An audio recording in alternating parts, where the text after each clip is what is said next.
How's it going? Good. How are you? I'm doing amazing. Fantastic. I'm all over the place. Sorry. My No, AC you're good. is You're good. leaking. I'm like, God, life is just awesome. What's up, dude? Looking lean. Yeah. Suspension's finally done. Getting ready to compete again. So awesome. Love it. Well, Nader was part of our first group of our Tribe Trajectory program that we just ran, that we're running again, I believe the first week in June. First week in June? First week in June. We're running again the first week in June. We already have a few people who are going to be in there, which is fantastic.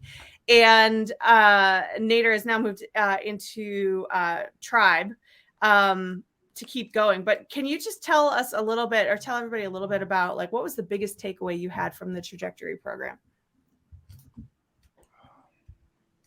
Systems, and then like some more systems. Standards as well. I think the more people you have on staff, the higher your standard has to be. And in a way, you have to be a little bit less patient. I've always been the kind of guy that wants to give everyone the benefit of the doubt. But I think Amy said it or Paul said it. One of you guys said it.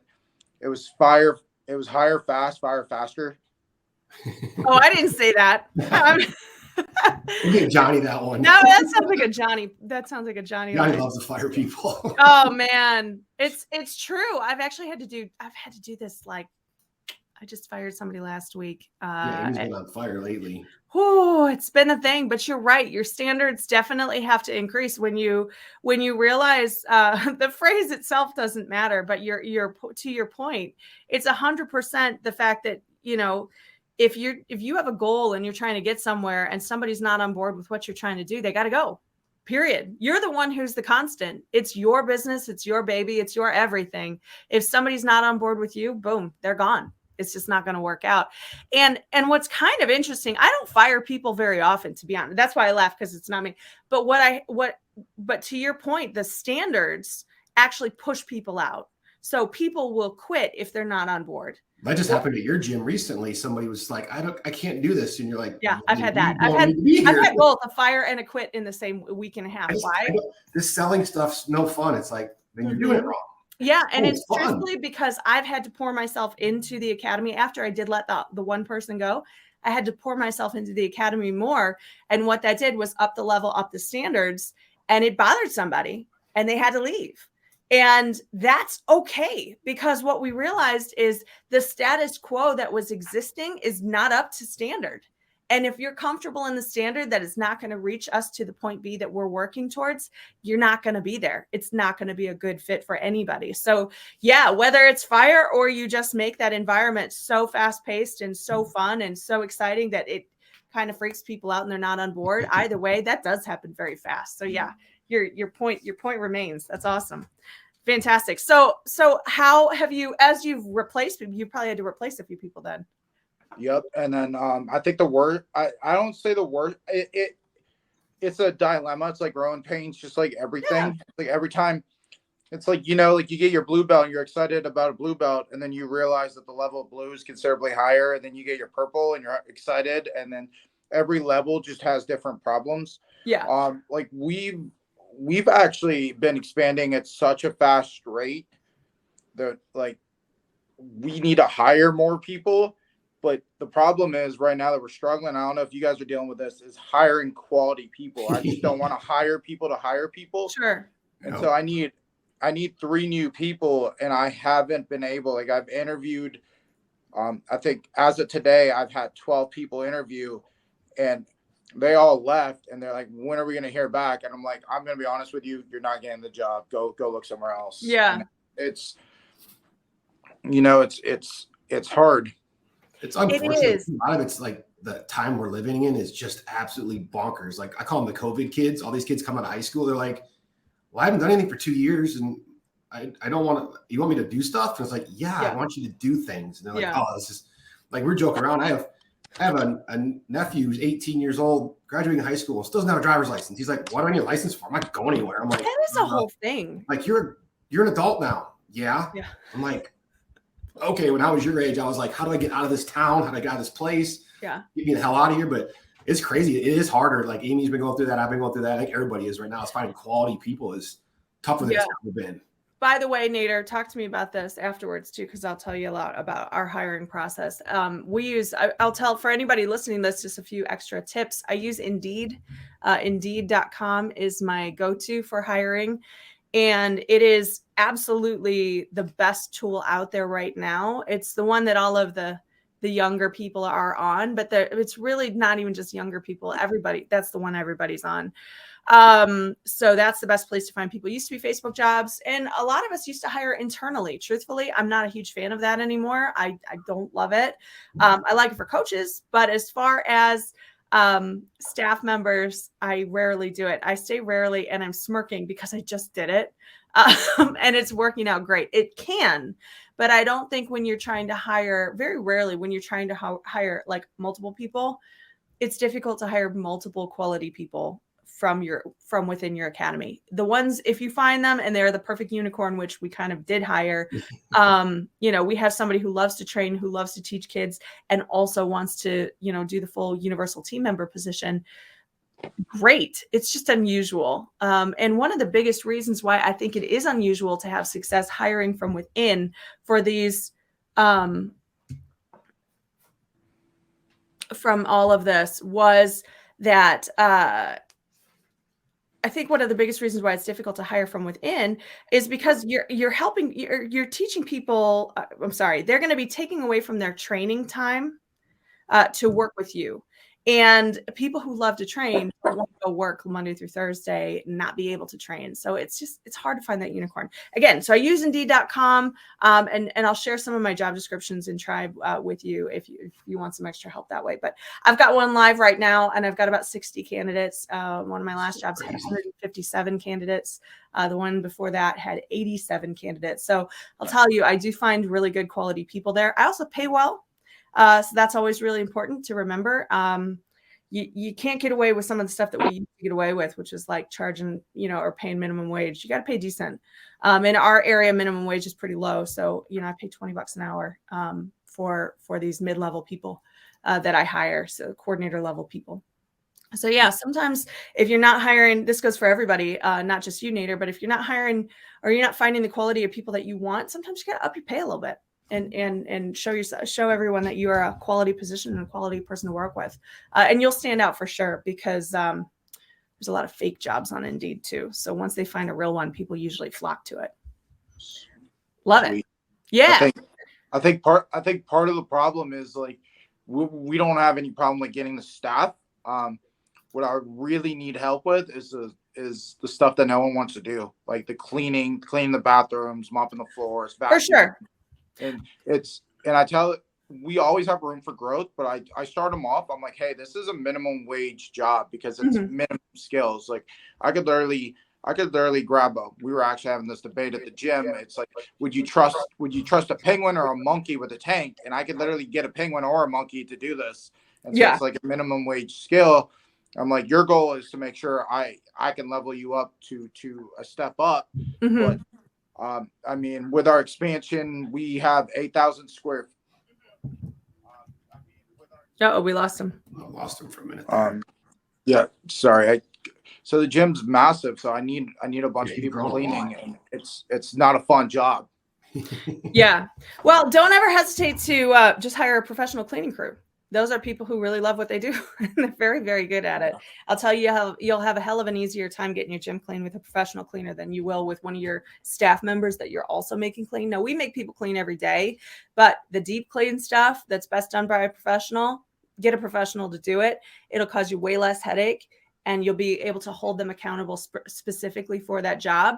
Then you can continue to train them on the stuff that the systems and everything that are actually going to help you bring in income. So I always like to bring to make sure everyone who works for me understands that they're an income producing position. And so the more time they can spend doing the things that produce income, like setting appointments, closing sales, teaching amazing classes, and making people want to stay forever, or is what we call the keeping the lights on tasks. The more I can have their hours dedicated to that sort of thing, income producing tasks, the better the academy is going to be. And the more I can then take that extra profit and go and use that on somebody who's going to maintain the operations and the function of the gym, like a professional cleaning crew. Those people, I don't expect from them anything more than what they are. And in the comments, I'm assuming that's Johnny, who I don't hire anyone who, he says, I don't want to hire anyone who can't or doesn't want to ascend anymore. And, truthfully, there's nothing wrong with cleaning crew. And that's not, I'm not saying that people don't individually have different goals, but the cleaning crew understands their objective is to make the gym clean. We're not trying to turn them into management eventually. So it just allows us to kind of separate this and not have to find a unicorn who can do all things. Let's find a specialist in this one thing. I'm moving more towards that. I'm moving more towards hiring specialists than these very general positions.